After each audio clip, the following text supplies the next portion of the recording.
Lou, I just want to say thank you for making this video.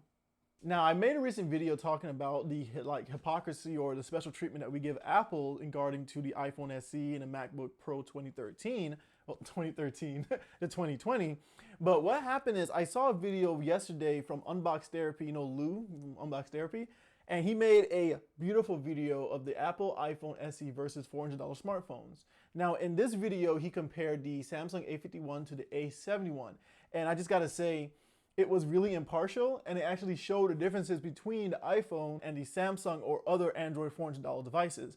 Now, he went through a slew of tests talking about the camera, the battery, and just the overall look and how modern it feels. And I think I came away really refreshed that if someone was actually choosing between the iPhone and the Samsung, that this video actually really helped them with that. So we're gonna go through, look at the best stuff that he talks about and really trying to, I guess, just really see how good the video is. At first, when you start out, you can see that the Samsungs look way more modern as far as having mostly bezel-less frames. They got a punch hole camera, whereas the iPhone has a huge forehead and chin.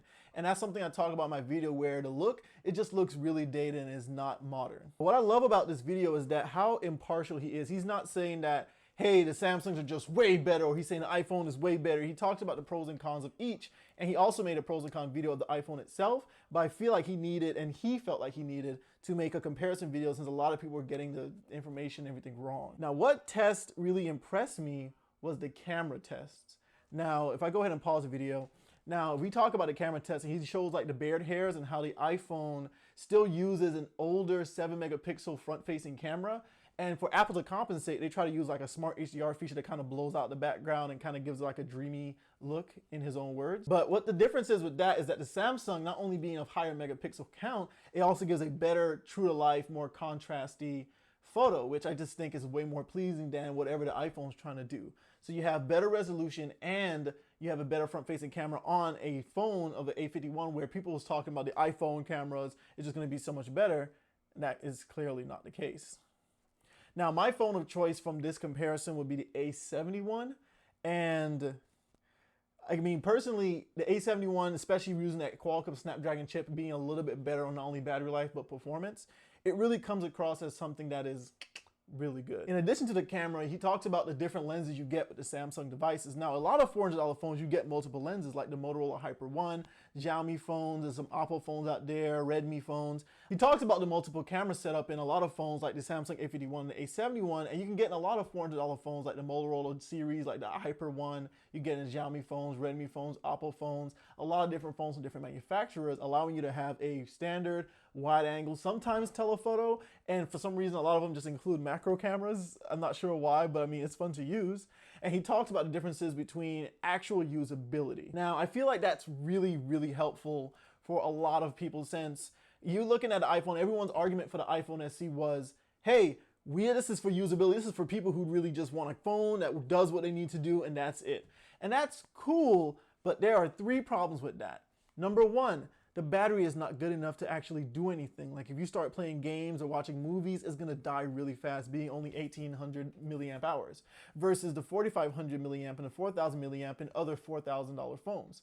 $4,000, $400 phones. Number 2 is the cameras. Now, if you're actually gonna use the cameras, a lot of people, especially my mom, when she moved from a 1 camera device phone to a triple or quad camera device phone, I would say quad or triple because of the little depth camera. Anyway, it was such a big difference. She was able to take wide shots, especially of her grandkids. She was able to shoot telephoto lenses, something you can't get closer and walk up to. You can actually just like take a photo from far away.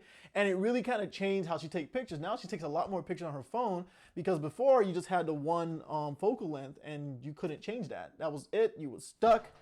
And the iPhone SE is bringing you back to that. But with the A51 and A71, what you can do is use wide angle, which is going to be very helpful. You can use macro if you just want to have a little bit of fun, but it kind of gives you an extra depth and an extra level to your photography, where people wouldn't have taken a photo before. Now they're eager to take a photo and be like, look how much people I can get into the frame, which is really beautiful. And the third thing that I think really kind of stickler, that's going to make the iPhone feel so much dated, not only the big forehead and chin, but that smaller screen. Like, we're talking about a 4.7-inch iPhone versus a 6.5, I think, inch, 6.5 and 6.7 inch devices on the Samsung side. Now, that is a massive difference to where if you're watching Netflix, it's different between watching Netflix by yourself, cuddled up really small, and the difference between watching Netflix with an actual couple or friend or whoever you have with you, you know, in these quarantine times.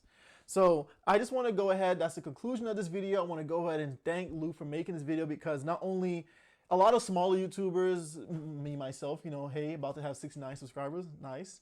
But a lot of, the camera person's giving me the thumbs up. But a lot of people, a lot of big YouTubers just kind of pass it off and say that this is how people are going to use the phone.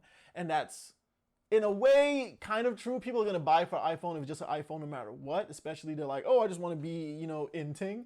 But what really, I think this really tells me is that it's a guy for 16 million views, 16 million subscribers, and he can just go around and say, hey, I'm also impartial. I can actually compare these phones in a real world scenario and show exactly how real world people do. Because again, you being a tech reviewer, all of us being tech reviewers, we have a responsibility to kind of tell the people exactly what's going on. We got to be able to let them know exactly which ones you should get, which ones you shouldn't get, which is good, which is bad. We are the ones that tell people that. So we just go ahead and say off the bat, the Apple iPhone, everyone's gonna buy it, and you're just gonna keep saying that over and over and over. Apple's just gonna sit back and like, yes, keep telling them that everyone's gonna buy it, because they're gonna just keep making money and there's gonna be no impartiality at all. So thanks again, Lou, for making a video. This is the end of this one. Super reaction, like, subscribe maybe, I don't know, but this is the end. See ya.